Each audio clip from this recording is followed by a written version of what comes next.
No! I am recording. Hello and welcome to the Doctor Who show's latest episode of Gin and TARDIS. I'm Dave. I'm Richard. And I'm Mark. And we have just watched, as voted by you, the listeners, the Carnival of Monsters. Hashtag real Doctor Who. This is the third of our instalment where we pick a classic Who story, sit down at my place on the couch, have a few gin and tonics, and watch the episode, and then have a bit of a chat about it. Mark, we'll start with you. What did you think of the Carnival of Monsters? Look, it's a slight improvement over the last choice that Richard picked between Dilemma. Look, it was actually lovely to watch again. Again, the great thing is about this experiment, as we call it, we can sit down and watch Doctor Who. And I think the last time I watched that was when the Blu-ray came out.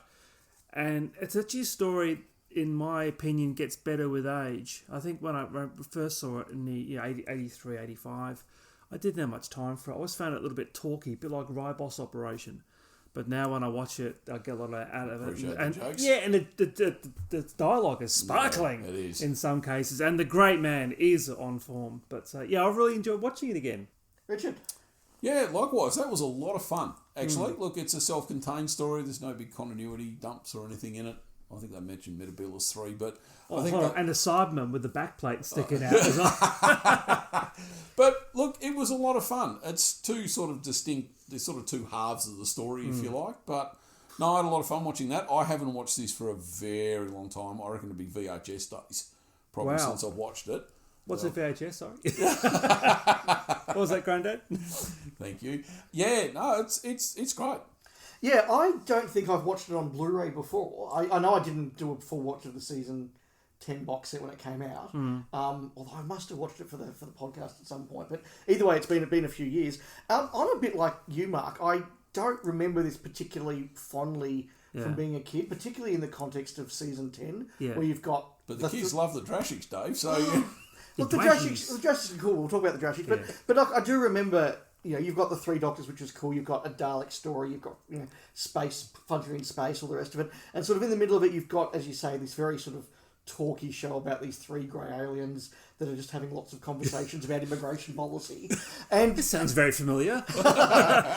my day job. But and as a kid, look, you appreciate sort of the sci-fi concept of it. But you're right, the older I get, the more I just appreciate what Robert Holmes is writing about. Yeah. And watching it this time, again, not being distracted by anything, just with your mates on the couch, you just appreciate all the stuff that cast is putting in. Yeah. And it's really, really entertaining. And It's a good cast. It's an amazing And they are cast, actually, they all pretty much all seem to be having a good time making it too. Yeah. Yeah, they all feel like they're having a good time. It's a Barry Letts directed one, isn't it? Yeah, it is. Yeah. Yeah, so obviously he sort of knows what he wants and he's doing it. But look, I mean, the guys who play the what are they called? The Interminans. The Interminans. I'm sure they've got a better word. The tribunal. The grey people. I mean, you've got Peter Halliday, you've got Terence Lodge, you've got Michael Wisher. Yeah. But even the chap playing Major Daly, the guy playing Vorg, the lady playing Shirna, that's a really, really good cast. Yeah, they are actually. And just watching it properly, you can see just how much is going on. And the final quick opening thought is just, we said a couple of times when we were watching it, how much they're packing into an episode. It doesn't feel like 25 minutes. It feels like really, really solid there's a lot happening. There is. Yeah. We will start by saying we did watch the Australian edit, if you want to call it that. Right, we did. Of part 2. And yes, we did note the, about 4.5 minute, I think it was, repeated scene. Yeah, so that's interesting. We'll talk in a moment about our early memories of when this was broadcast out here, but certainly we had an off-air copy of episodes 1, 2 and 3 when I was a kid. And so I remember that quite well. Obviously, Dad wasn't working night shift when episode 4 went out. I think I made that joke 2 episodes ago in the main show, but that's okay. But yes, we had that weird longer edit of episode 2 with the Delaware theme on the front. And I remember as a kid sort of go, why are they repeating this entire scene again? Yeah. And why is that bloody theme on there? Yeah. I'll tell you what though, watching the Unrestored episode 2 on the Blu-ray, which is obviously what we would have watched going out, you just realise what we were watching back then. Oh yeah, it's actually how lucky quite we bad. are now. Yeah, it was actually quite bad that as I said, the film inserts they've used, I think they've just trailed them all over the floor. It's got sawdust on, with scratches everywhere. But when the video image, like the videotape switched in, I actually thought the resolution of that was actually slightly better than the Blu-ray. I don't know. Go. Maybe it's my. I mean, I only had two Yeah. gin and tonics by then. I wasn't too sure. It might just be the contrast with the very, very grainy film. Yeah, it might have been actually. It's a good point. Yeah, it was. I'm glad we did choose that one. Richard, are you? Yeah, I am. I have to go back and watch the real part too, but yeah, that's what we missed. So do you guys want to just talk about when we saw this and particularly its history out here in Australia, which was Yeah. a bit different to the UK? I would have seen this when it was repeated in the late 70s. I think because they used to do that sort of, and we've talked about this before, that sort of truncated run of Pertwees. Yeah. This was one of the ones that they used to wheel out. Yeah. Every time they did those. May 78 to be exact. Oh, there you go. Yeah. Yeah, that'd be right. Well, that would have been after 29 they. then, were you? I was about to say that would have been after they would have done the first run, probably of season 13. It would have been. think They'd so, have gone yeah. straight into Yeah. repeats, and Yeah. they obviously showed the Pertwees. That sort of truncated run. I probably will say just a couple of little facts just to get us started. Look, it was first shown here in the last, I think it was first shown here in late 1973, which is only about 8 or 9 months, I think, after the UK. September.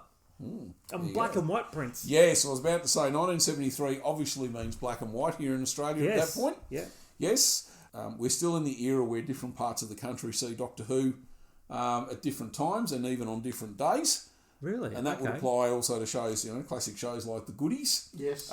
Which actually debuted around the time this was screened here. It would have been the very first screenings of The Goodies here in Australia. That's right. It did take a few years to get out. Yeah, that was late 1973.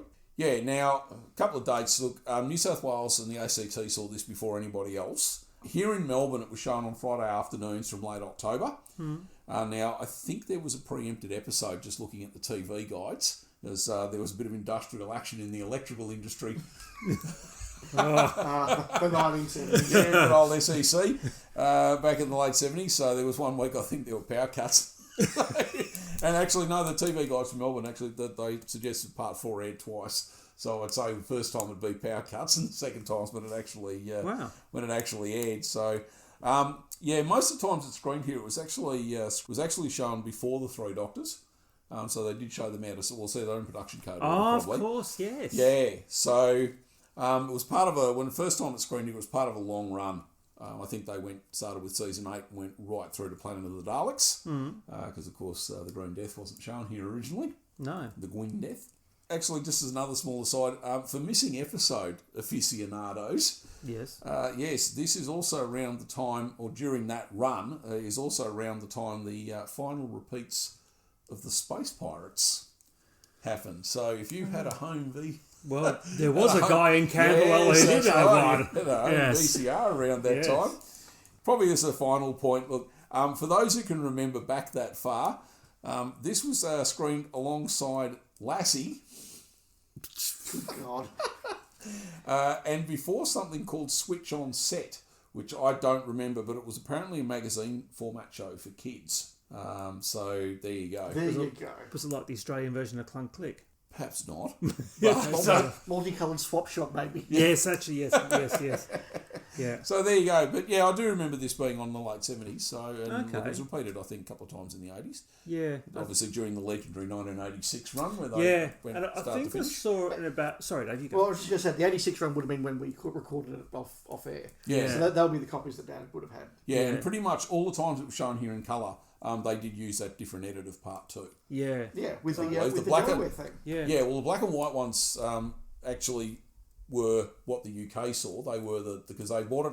The ABC, you can look at this up on broadcast, but the ABC actually bought it twice. Yes. They bought the black and white film prints, and at the same time they bought the colour tapes because they thought that because we were obviously gearing up to move to colour TV at the time, but they didn't repeat them until the late 70s.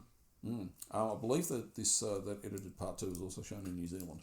Oh, there you go. There you go.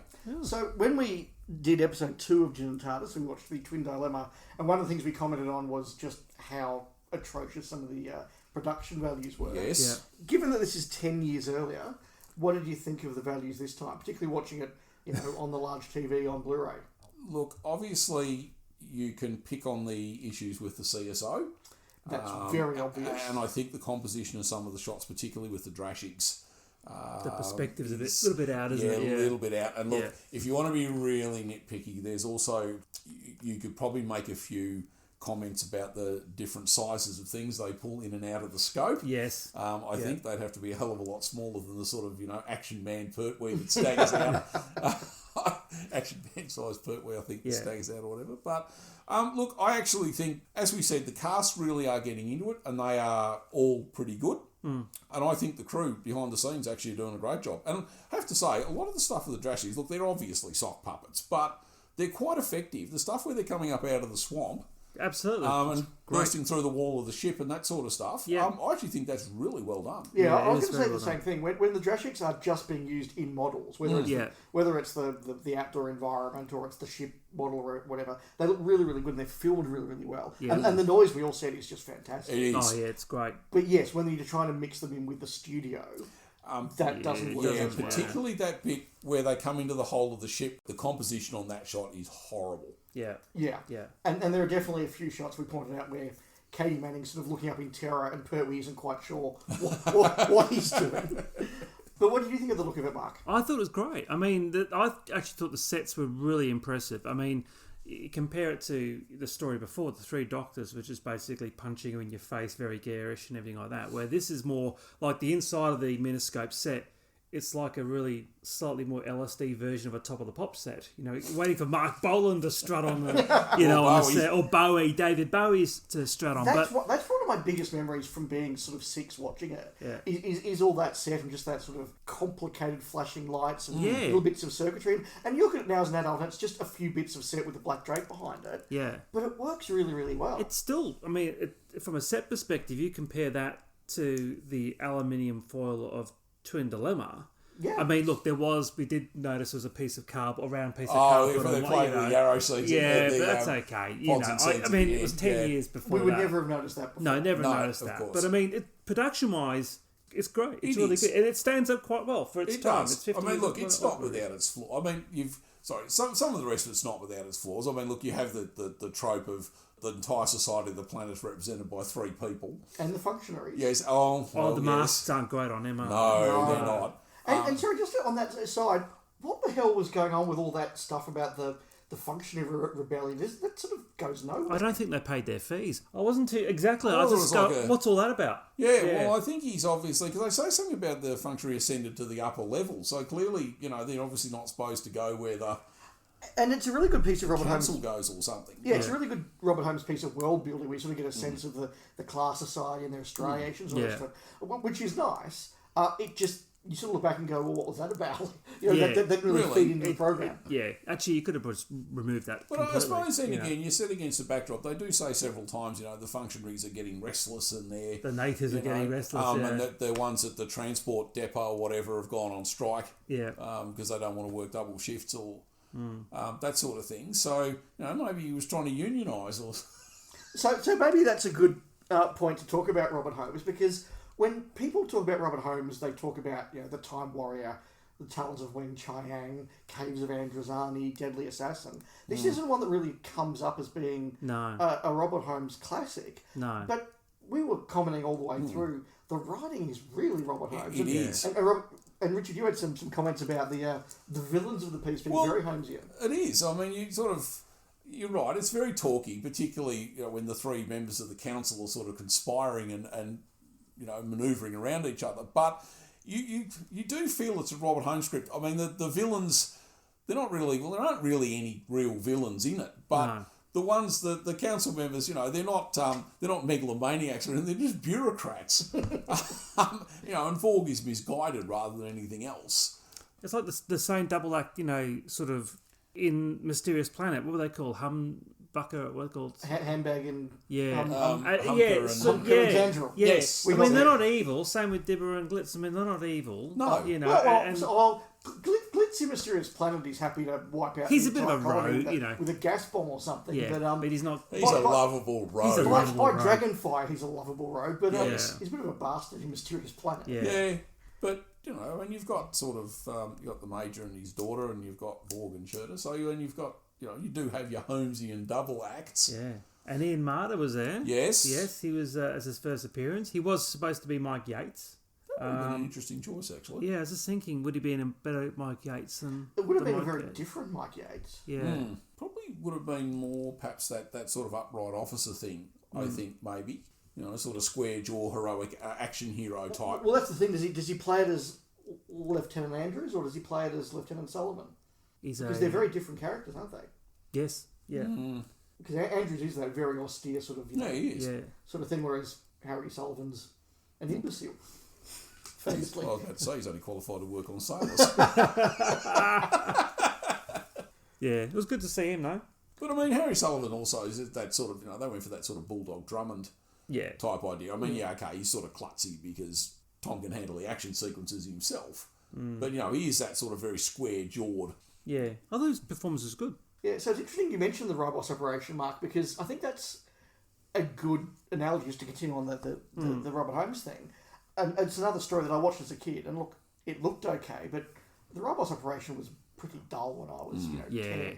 Yeah. But you watch it now and it's quite sparkling. Yeah, and I think that's the same here. Like, there was so much of that dialogue that we were just really chuckling at, and particularly the way that Michael Wisher and Terence Lodge particularly play it. Yeah. And there's some lovely stuff that I hadn't noticed before of just little grins that Terence Lodge is sort of giving and sort of almost nervous chuckles in the background.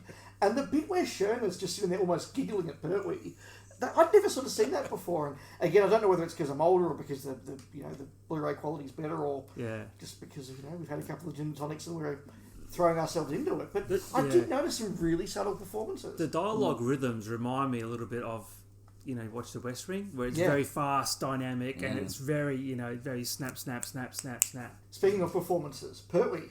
The great man. Yes. Well, as I said, I think he is enjoying himself here. Yes. Yeah. I think. There is a story, apparently, with this one, because they were on the ship and it was moored. There was a very large sort of brass ship's chronometer or compass. Yeah, I think it was a compass. Might have been a compass, which he may or may not have appropriated, and then, of course, had to return. Yes, I believe the ship was going to be scrapped. He thought, well, if it's all being scrapped, I'll have that. I'll take that, yeah. Along with it'll go nice with Bock in the garden, and everything else he's pinched. And the owner definitely wasn't happy. Yes. Yeah. But that does remind me. We did say, like, at one point we turned to each other and said, "Oh, are these scenes in the ship done on location or are they studio?" And obviously, that we eventually confirmed they were studio. But there are a few moments there where some of those sets looked really authentic, like it could have been. Yeah. If you told me that they'd filmed some of that stuff outside the cabin and down the corridors on the actual ship, I would have gone with it. Yeah. No, I thought it was. The production values and everything actually really, really good. Interesting with the great man's performance, because it's interesting parallels. I'm making up parallels here between Capaldi, where you look at when Capaldi started in his first season, and then Pertwee's spiky season 7. When they both get to their respective 10th seasons, they've got this nice avuncular performance coming through. Because like Pertwee in season 8 is a bit of a prick, to be honest with you.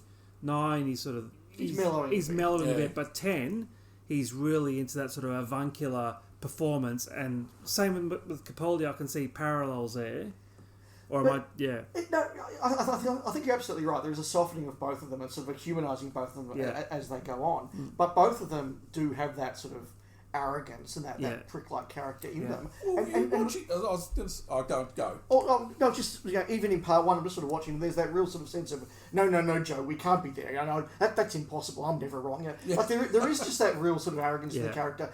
But you're right. Whereas in season 7 or 8, Pertwee would have done that in quite a prickish way. Yeah. Here it's almost that sort of eccentric uncle, like, oh yes, look, he thinks he's right, but we all know he's wrong, Yeah. And it's the Doctor, because it's got that weirdness and that arrogance to it, but it is a little bit friendlier. Yeah. Having said that, we did comment during part 4 when he comes out of the scope and he just sort of turns on everybody. Yes. You'll do what I say, you'll face the consequences. What consequences? But it's this thing we've often spoken about, particularly in the context of some of the new series Doctors, where, for me, and I think you guys are the same, correct me if I'm wrong, I mean, I'm sure you will, but the Doctor should be able to walk into a situation and take charge. And you look at those, particularly those first 4 Doctors, Mark, Rob, when you're listening to this, I think Davo's the one that sometimes struggles with that, particularly in the early part of his run, but Pertwee just walks out of the miniscope and he's in complete command. Yeah. You've got, the official from the planet there, you've got Vorgan Schurner, and he just dominates that, and it's incredibly watchable. Even to the point where the administrator said, one of them says, I thought the purpose of the tribunal, we should be questioning him. Yeah, it's a great performance by the great man. But what I really loved was the reaction shots of when the Drakshigs are popping out of the marshes. Just the stoic look on his face. I know it's a sock puppet. I know that. No, It wasn't on location with them, Mark. it could have been. Look here, John. But just that look. Well, I was going to say maybe that Jar Jar Gibbons, the basketball and the stick. The stick there.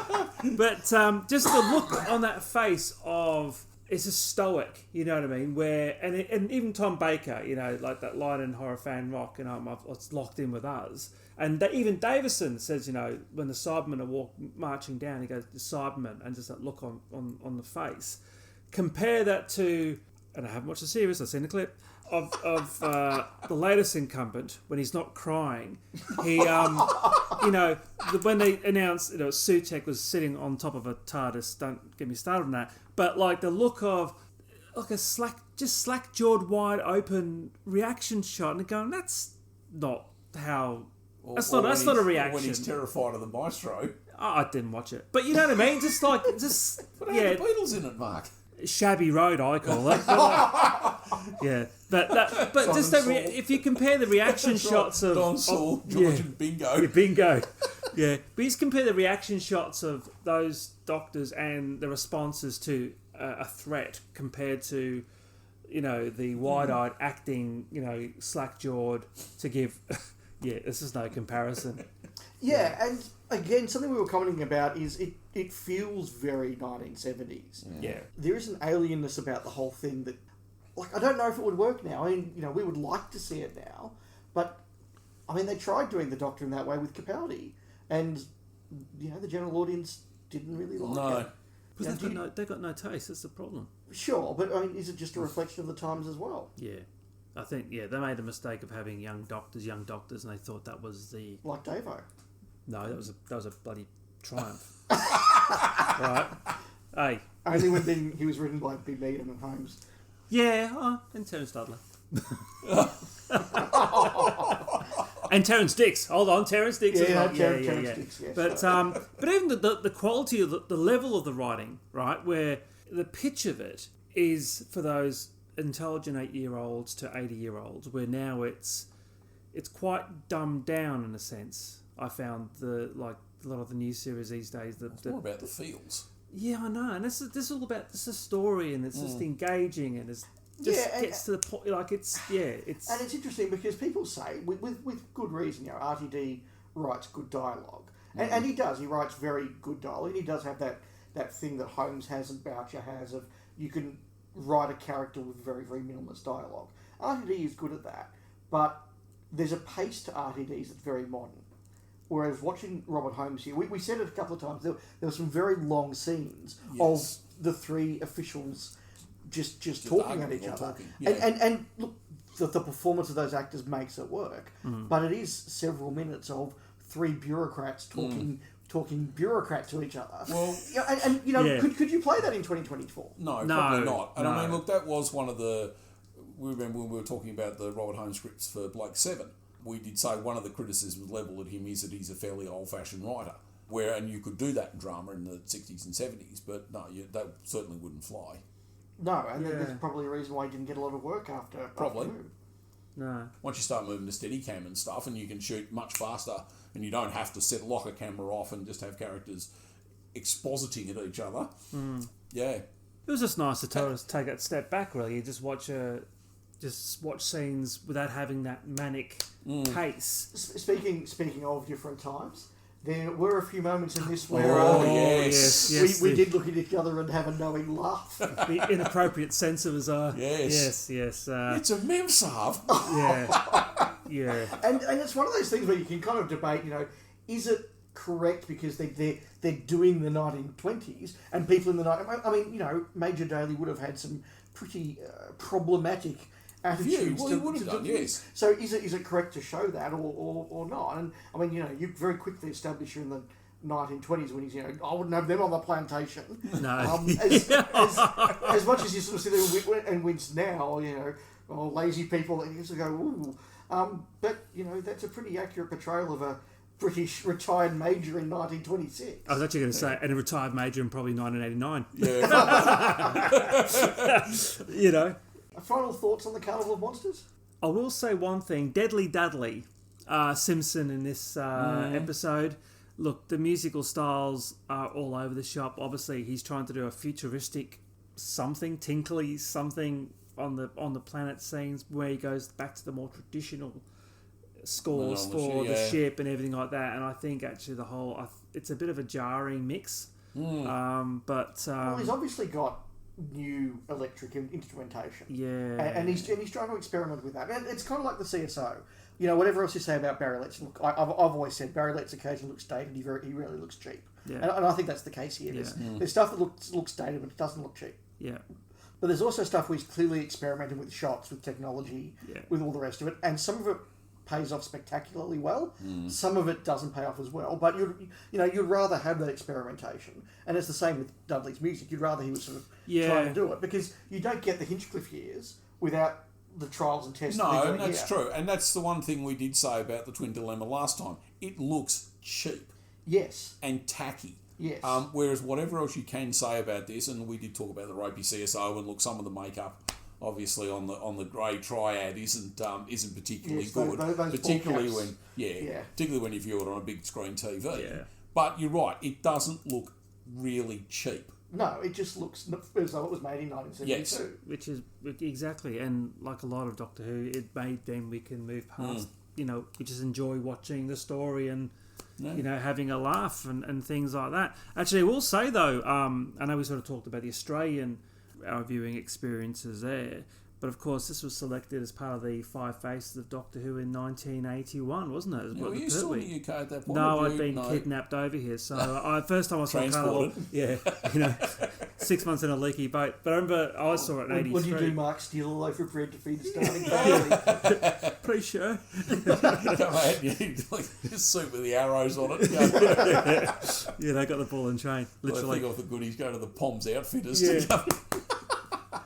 Get a cork hat. Yeah, but it was selected as the second Pertwee. So they had 3 doctors, and they were going to show the Mask of Mandragora as the Tom Baker. They were going to do 2 Toms, but they decided to switch it to a Pertwee, so they went straight into Carnival of Monsters. So, well, as we said at the top, there's no real continuity or ties to any other stories in this. It's entirely standalone. Yeah, and you can dip in and out of it really.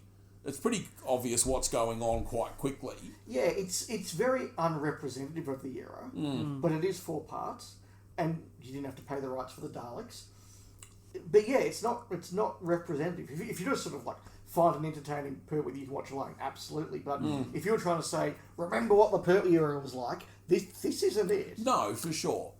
As I was going to say, if you're putting in charge of a repeat season to showcase Doctors, would you use this as an example for a Pertwee? No, I'd do something like Terror of the Autons. Or Spearhead. Spearhead's not typical either, though. But it's not, but it's a good starting point. It's a fantastic starting point. So the takeaways I had of this were twofold. One, it just reminded me why Pertwee was my favourite Doctor growing up, and he's still my second favourite now. Like, his command of that screen was just excellent, and he's entertaining, and he's arrogant. He's just the Doctor for me. He really is the Doctor for me. So who's your favourite Shooty? No, still William Hartnell. But the other big takeaway I had was I hadn't expected to laugh as much as I did. Yeah. And look, the gin and tonic helps with that. and the company helps with that as well. I think it was more the gin and tonics, to be perfectly honest with you. Yeah. But I speak for yourself. I've never thought of this as a funny story, but it actually is a very witty story. It's very, very witty, yeah. It is. Hey, have you actually, I was just, for the people at home, I'm actually just holding up the adaptation, the Carnival of Monsters by Uncle Goings. Nice yellow cover. Nice yellow. Fantastic plesiosaur. Yes. Absolutely. Thoughts? Do you remember reading this book, boys? I do. I think the book, my memory is the book was more in depth about the different races in the scope. Yeah. Because we only see, 4 on screen. Yeah. I'm sure the book, I'll have to go home and read it now, but I'm sure the book mentions more. Yeah, I do notice, though, looking at the cover, it does remind me that the plesiosaur, although it's meant to be on a repeated loop, doesn't turn up after part 2. Obviously, they couldn't afford to pay the actor, but... Yeah. Oh, actually, that's probably one I wouldn't mind actually going back and listening to on an audiobook now, because I'm pretty lazy when it comes to reading these days. I'm walking the dog a lot, so I might as well listen to something. So yeah, it's probably one I'll like to dip in and just sort of get more of that background on the planets and everything like that. Yeah, I'll go and reread that. Yeah. But final thoughts from you, Richard? I would just say, as I said at the top, I did really enjoy it. I haven't watched it for a very long time, and I'm actually sad now because I think I've missed a bit of a gem, to be honest. It is. It's not horror Fang Rock, no, but it's a lot better than the one we watched last time. No, I'm not going to put it in a sort of top half dozen Pertwees. No, it's not an outright classic, but it is a good, fun story, and you can have a great 90 minutes watching that. Yeah, and it packed a lot in. Yeah. And Pertwee's great. Yeah, actually, it's actually really, that's an ideal. If it's a rainy Sunday afternoon and you're sort of thinking about, what Doctor Who to watch, you usually go for the usuals. Go for that. So what would be yours if it was rainy? Oh, Day of the Daleks, Revenge of the Cybermen, or Death to the Daleks. Death to Daleks. Yeah, so I'd probably go Time Warrior, actually. Yeah, actually, Time Warrior actually is one of those ones that you could is one that's a perfect, written by the great man. Yeah, it's a comfort Doctor Who. It is. I watched it a while ago and I said, Yeah. I think I pinged you guys and said, I think I found another one. Yeah, as I said, it's written by the great man. So yeah, but Carnival of Monsters, loved it. Love watching it again. Again, I think it does help with a couple of G&Ts and sitting with you guys who can offer. It's great watching in company. Yeah. Season 10 is definitely one of my favourite Pertwee seasons. It's sort of just it brings it all home. That year, that season for me is consistent. Like, it's very, very good. I'm very firmly with the view there is no bad story. I totally agree. Yeah, I think it's a winner from go to woe. Yeah, love it. So do yourself a favour and dig it out and give it a go. So on the next couple of episodes, we've been plotting out the future of our Gin and TARDIS for the rest of 2024. The season 25 Blu-ray set does lob in Australia at the end of October. Yes. So we will probably pick a story from that. We'll probably pick the one that's got the most changes and the most variations and watch that, much like we did with Horror of Fang Rock. And isn't Remembrance of the Daleks? No, because what have we got to say about Remembrance of the Daleks? It's good. We all know it's fantastic. Yeah, I think we should do something else. So we'll probably pick a story from that too. So what? Sorry, listeners, no poll on that one. But that does give us some time for another episode in between, and we thought we should do a 1960s story. Yep. And we've got our rules particularly apply in this case, where classic obviously needs to exist. Yes. And we're going to bend our final rule, which is no more than 4 parts. Now we've thought we'll pick a variety of more games. We thought we'll pick a variety of stories for the listeners to pick from the 1960s. So we're not going particularly for classics or particularly for ones we don't like. There's a nice mix. So from Hartnell, we're putting forward the War Machines and the Gunfighters. Yep. And from Trout, we're putting forward the Crotons. And this is the slight variance. We're going to allow the 5-part Mind Robber because, let's face it, he's actually about the length of 4 parts. It is. Put it all together. Part 1's about 3 seconds, isn't it? So it's all good, yes. Yeah. So, listeners, there will be a poll up shortly to vote for what 1960 story we watch on the couch with a few gin and tonics. The Gunfighters, the War Machines, the Mind Robber, or the Crotons. And then season 25 a couple of months after that. And also, if there's any brands of GNT we should be trying out as well, please let us know, because we've had a couple. Yeah, we have. I had a note here, actually, for Martin Oates, who wrote in and queried what we drank last time. I think I was a bit of a tight ass then. I think I just got the Gordons. The Gordons. Yes, I got the Gordons. This time we had 23rd Street Signature Gin and Tonic. Now, 23rd Street, they're a South Australian distillery. And it's no sugar. Yes. Sugar-free is what I need to see. Nice. And they were actually quite good. Yes, they were. You could taste the money on that one. Yeah, well, I just went to Dan Murphy's, got the cheapest Gordon student offer. We have an array of 8 empty cans sitting here. And that was mainly coffee tables. And that was mainly drunk by Richard. But yes, if anybody, any gin aficionados out there do have any suggestions for next time, send them through, because we are probably at the point we could maybe get a bottle and actually mix our own. I've got a nice bottle of Hendrix at home. Oh, there you go. You're not touching it. Yeah, and if any gin companies want to sponsor us, We don't do Patreon on either the Doctor Who show or 42 to Doomsday or indeed Spacefall. But we're all happy to take sponsorship money. Yeah, Gintreon. Yes, Look, yes. things are deteriorating rapidly here, so No more than normal. We'll probably shut this down where we go. Look, great evening, as always, great company. Thanks, Dave. Hopefully, Thanks, listeners, you've enjoyed the chat as well. Yep. We'll be back with the 60s story in a little while. And, of course, we'll have all the regular Doctor Who show stuff and some more 42 to Doomsday coming out. Mark. Yes. Yeah, we keep saying we're going to do some. We are going to do a Christmas episode, though. That's locked in. So Are you going to watch a new series between now and then? No, it's okay, thanks. And on that bombshell, I've been Dave. I'm Richard. And I'm Mark. And we'll speak again soon.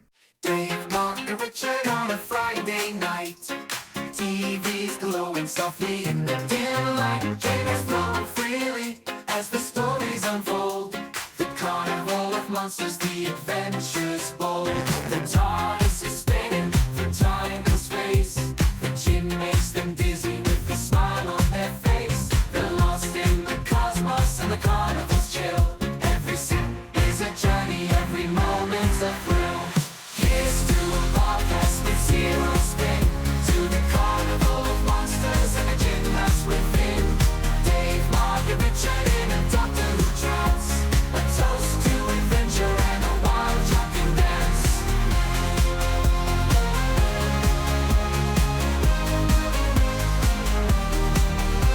The carnival's a wonder with creatures strange and grand. While the gin takes them higher to a magical land. Monsters in the spotlight and the Doctor's in command. They're caught in the excitement, you must understand. Here's to a podcast with zero spin. To the Carnival of Monsters and the gin that's within.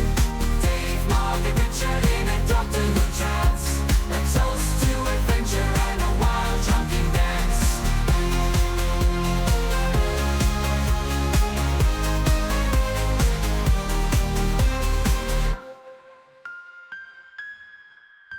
The carnival's a wonder with creatures strange and grand.